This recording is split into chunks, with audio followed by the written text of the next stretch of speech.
Welcome to ADHD Whiskey. My name is Matt, and today we're reviewing the brand new release from Lux Row. It is Blood Oath Pact 9. This sample was provided by Lux Row. They were like, hey Matt, would you like a sample of Lux Row's Blood Oath Pact 9? And I was like, hells yeah. So I got this little guy in a package the other day, and I'm here to review it for you. America. Today's video is brought to us by the makers of the world's very first genetically engineered probiotic drink, Z-Biotics.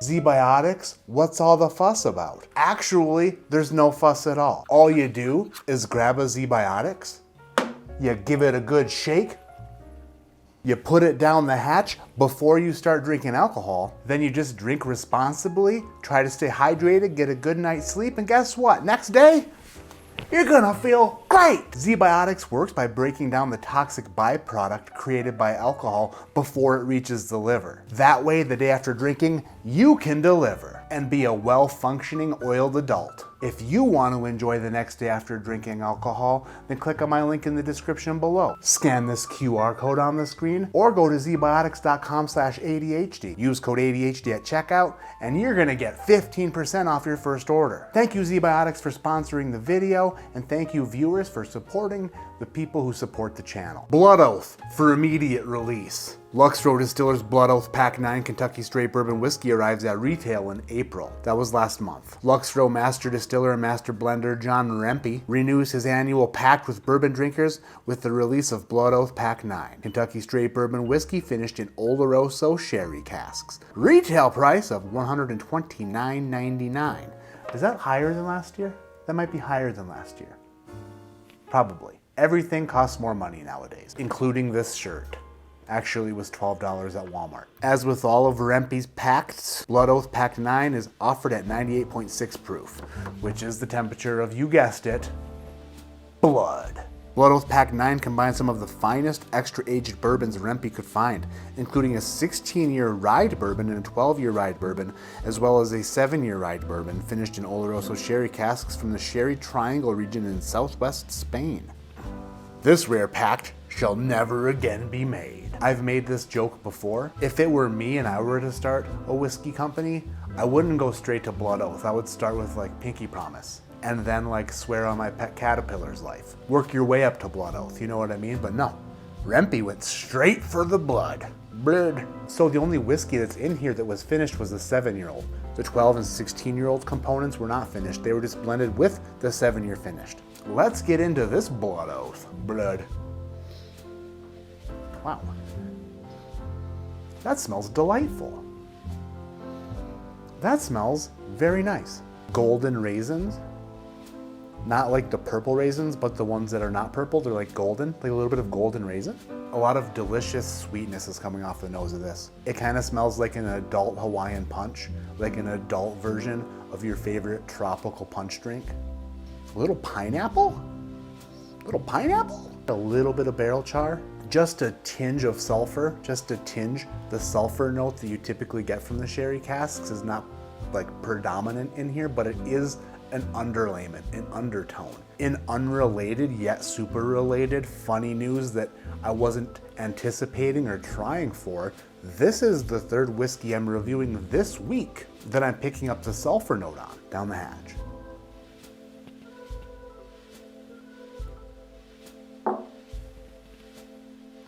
First sip of whiskey for the day, and like that a lot. You don't want to go off your first sip. You don't want to base everything off your first sip, because that'll get you into trouble. First sip of Vitus. You'll catch it. You'll catch it and you'll regret it. So I'm just going to let that one continue its delicious, long-lasting finish, roll off the back of the tongue, and then put the second sip in my mouth. And then we'll start judging it accordingly. I feel like some of that extra aged bourbon that's in this blend is really shining through. Its true colors are shining through. A lot of dark fruit notes, a lot of caramelized sugars, a lot of dark, delicious, boiled down, crispy, barrel charred bits of beautiful bouquet of boundless berries are bountiful in this blend. Going back to the nose and a little bit more of that burnt matches coming through. Just a little bit, but I don't mind it at all. Second sip. A little bit thinner than what I remember from the first sip. This is why you don't judge on the first sip. I'm telling you, you gotta listen to me. Never judge on the first sip. Second sip, a little bit thinner, a little bit more bitter. There's a bit of sharpness on the back of the palate that's kind of like poking its head out of a hole like a gopher before you whack it. The first sip seemed so well-rounded. The second sip is revealing itself to be a bit not quite as well-rounded as I thought. I do enjoy the flavors. I do think this is a solid finished bourbon. Third sip. A lot of the tropicalness is coming through in a bright sort of way. A lot of the dark flavors I was getting on the back of the palate are now being drowned out by some brightness on the front. A lot of those tropical notes, some citrus notes, some pineapple acidity is kind of staking its claim at the front of the palate and sticking a umbrella skewer through the tip of my tongue. And then that brightness is sort of radiating back through the sides of my tongue and into my jowl area. But everything past the flapper is really nice. The finish is good. This is an interesting pour that I think I will be going back to over and over again. If this were $100, I would be much more likely to pick up a bottle if it were $100. At $130, I would say, dang, that's like $30 too much. It's very good though. It is very good. It's sub 100 proof, which doesn't like lend its way into most people's hearts of spending $130. $130 is kind of like you want it to not be under 100 proof. But then again, there is some extra aged bourbon being blended into this blend. I understand that the gimmick is 98.6 because that's the temperature of the human body, the temperature of blood. But why can't, you know what we should do? I double dog dare Lux Row next year to throw out what some movie producers would call the fever pitch. Blood Oath Pact 10, the fever edition, where we get to like 102.9. 102.9 would be a great proof for Blood Oath Pact 10 Fever Edition. Bump it up a few proof points, get it to around 103. Let them flavors rile up a little bit more. A bit of a fever in the whiskey, because that would be sick. Boom, that's a good joke. Blood Oath Pact number 9 receives a score from me today of 7.7. 7.7, very good. I think it's very good. If we're talking greatness, it's right there. It could be bumped up into the greatness level if we weren't stuck on the 98.6 proof. I think there's potential in the tank for something better.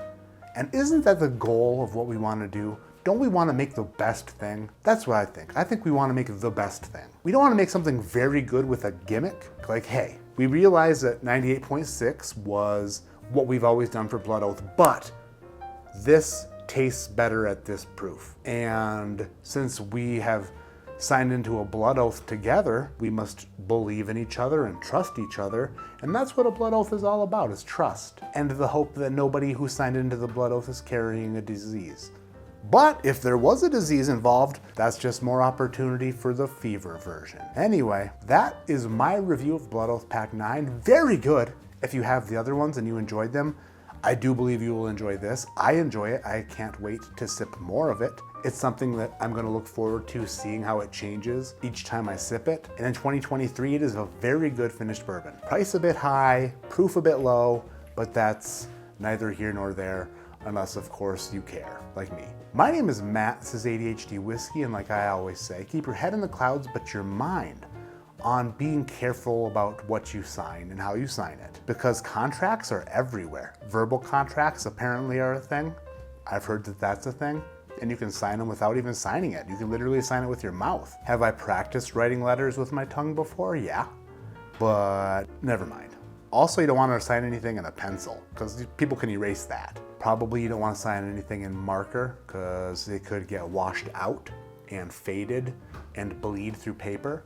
Speaking of bleeding, probably don't want to sign anything in blood. Unless, of course, that's up your alley. In which case, goodbye. Goodbye.